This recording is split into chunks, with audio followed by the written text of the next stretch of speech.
有庆家的刘粉香。有庆家的是从李明庄嫁过来的，李明庄原来叫柳河庄，1948年出了一个烈士叫李明，后来国家便把柳河庄改成了李明庄。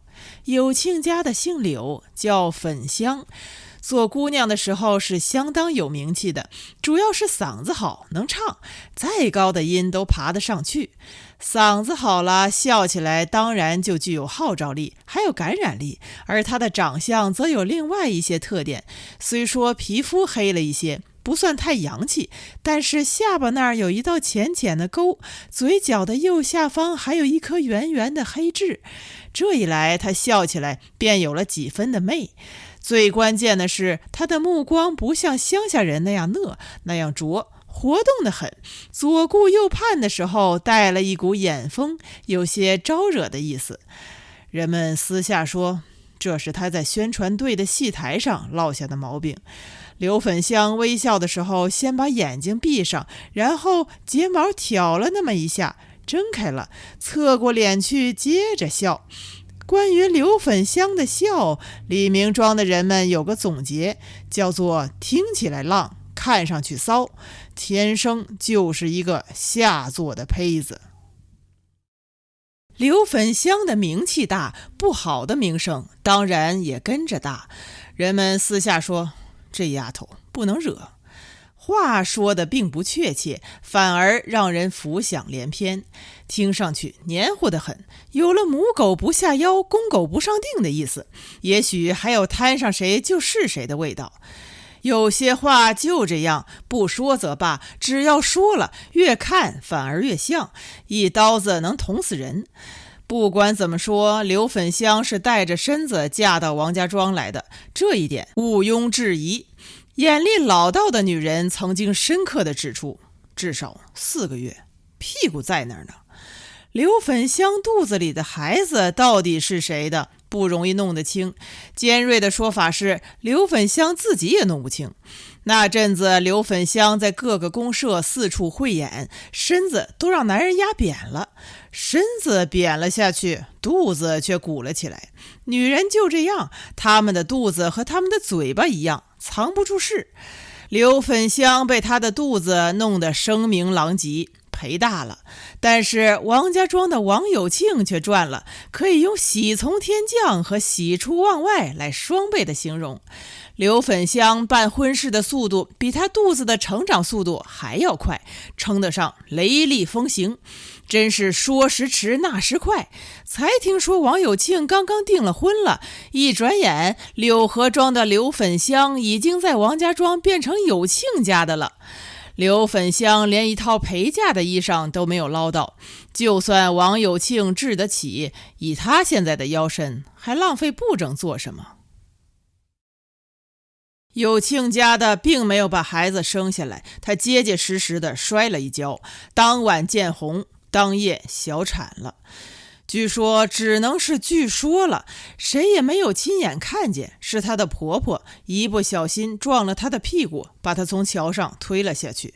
那还是有庆家的过门不久的日子，有庆家的和她的婆婆一起过桥，两个人在桥上说说笑笑的，像一对嫡亲的母女。快到岸边的时候，婆婆一个趔趄冲到她的屁股上了，婆婆站稳了，有庆家的却栽了下去，一屁股坐在了河岸上。有庆家的一躺就是1个月，婆婆屋里屋外的伺候，有庆家的还吃了半斤红糖1只鸡。婆婆对人说，我们家的粉香把小腰闪了。婆婆真是精明的过了分了。精明的人都有一个毛病，喜欢此地无银。谁还不知道有庆家的躺在床上做小月子呢？不过有庆家的说起来也怪，带着身孕过门的，过了门之后却又怀不上了，转眼都快2年了，有庆家的越来越苗条。最先沉不住气的还是婆婆，婆婆相当的怨，她在有庆的面前嘟囔说，我算是看出来了，这丫头当着不着的，是个外勤内懒的货。有庆听了这话不好交代，委屈得很，但是有庆太老实，只能在床上加倍的刻苦，加倍的努力，然而忙不出东西。可是有庆他不该在老婆的面前搬弄母亲的话。有庆家的一听到外勤内懒这4个字，脸都气白了，他认准了是婆婆在嚼舌头。有庆老实巴交的样子，放不出这样阴损毒辣的屁。有庆家的发了脾气，大骂有庆，一字一句却是指桑骂槐而去。有庆家的一不做二不休，勒令王有庆和寡母分了家，有他没我，有我没他。